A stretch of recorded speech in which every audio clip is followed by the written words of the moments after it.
Hola, hola, hola, mis queridos estudiantes. Bueno, acá les voy a dejar la clase que dimos esta semana sobre calor y temperatura y que vamos a seguir trabajando un par de semanas más, ¿sí?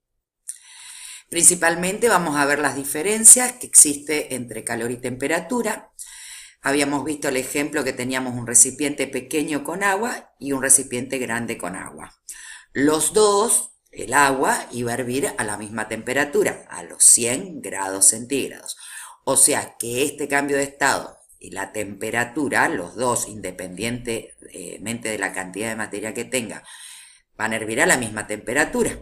Por lo tanto, la temperatura va a ser una propiedad intensiva de la materia. ¿Se acuerdan que las propiedades intensivas de la materia, como vimos la unidad pasada, no dependen de la cantidad de masa? O sea, en este caso no depende si tengo un recipiente grande o un recipiente pequeño. Ahora bien, el calor que yo le tengo que aplicar para que este volumen llegue a 100 grados centígrados y a este, si yo acá prendo una hornalla en cada uno, un mechero, voy a ver que para este recipiente voy a necesitar mucho más calor. Por lo tanto, el calor sí va a depender de la cantidad de materia. Por eso decimos que el calor es una propiedad extensiva. Entonces tenemos primera diferencia, temperatura, propiedad intensiva, mientras que calor es una propiedad extensiva de la materia.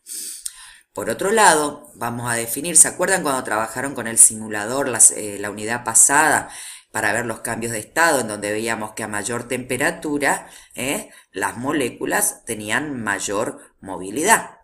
Todo lo que sea movimiento es energía cinética. Por lo tanto, la temperatura podemos decir que está relacionada con la energía cinética de las moléculas o de las partículas. A mayor energía cinética vamos a tener mayor temperatura.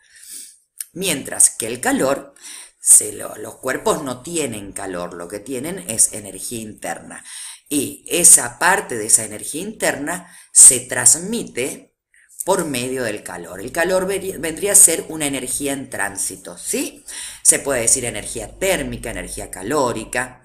Por lo tanto, acá tenemos otra diferencia que vemos entre temperatura y calor. Siempre el calor va a fluir de un cuerpo caliente a otro cuerpo más frío o con menor temperatura, ¿sí? Siempre. Como tercera diferencia vamos a tener las unidades. Como vimos la unidad pasada de físico-química, las unidades en que se mide la temperatura es en grados Celsius, como lo hacemos acá, pero también sabemos que hay otros lugares en donde se miden en grados Fahrenheit y en Kelvin. Fahrenheit, precisamente, fue el quien inventó el termómetro, tanto sea de mercurio como el de alcohol, ¿sí? Mientras que las unidades de calor van a ser joule o calorías, viendo que una caloría va a ser igual a 4,184 joules. Así como veíamos las equivalencias entre newton y kilogramo fuerza cuando trabajamos fuerza, acá también vamos a tener equivalencia entre cada una de las unidades. En este caso, una caloría va a ser igual a 4,184 joules. Pero también podemos decir que un joule va a ser igual a 0,24 calorías. ¿Estamos? Bien. Por otro lado, tenemos el instrumento con el que se mide la temperatura, va a ser, como ya saben, el termómetro, ¿sí? Mientras que el instrumento con el que se mide la cantidad de calor es algo parecido a un termo, que se llama calorímetro. Por lo tanto, también el instrumento de medición de la temperatura va a ser diferente del instrumento de medición del calor. Bueno, hasta acá ya vieron bastantes diferencias que tenemos entonces entre lo que es el calor y lo que es la temperatura.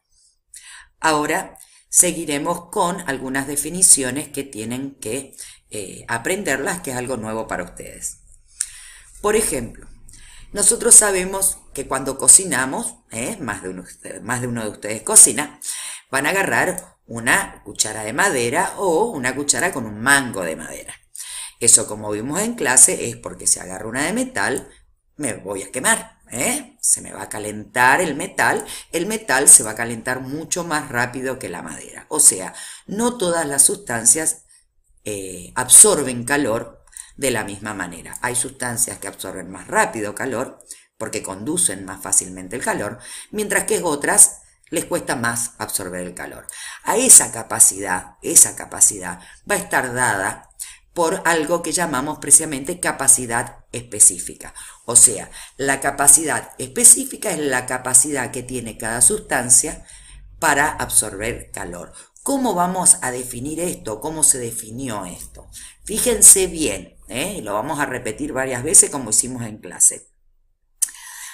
Capacidad específica o calor específico, capacidad específica o calor específico va a ser la cantidad de calor que yo le tengo que suministrar a 1 gramo de una sustancia para que aumente la temperatura en 1 grado centígrado. Repito, cantidad de calor que yo le tengo que agregar, suministrar a 1 gramo de una sustancia para que me aumente en 1 grado centígrado su temperatura. Por eso, la capacidad específica o calor específico va a ser igual a calor sobre masa por variación de temperatura. Este triangulito se representa, lo que representa es variación. La variación de temperatura sería temperatura final menos inicial. O sea, si yo digo, cuando me levanté hacía 5 grados y al mediodía hacía 20 grados, ¿cuánto me varió la temperatura?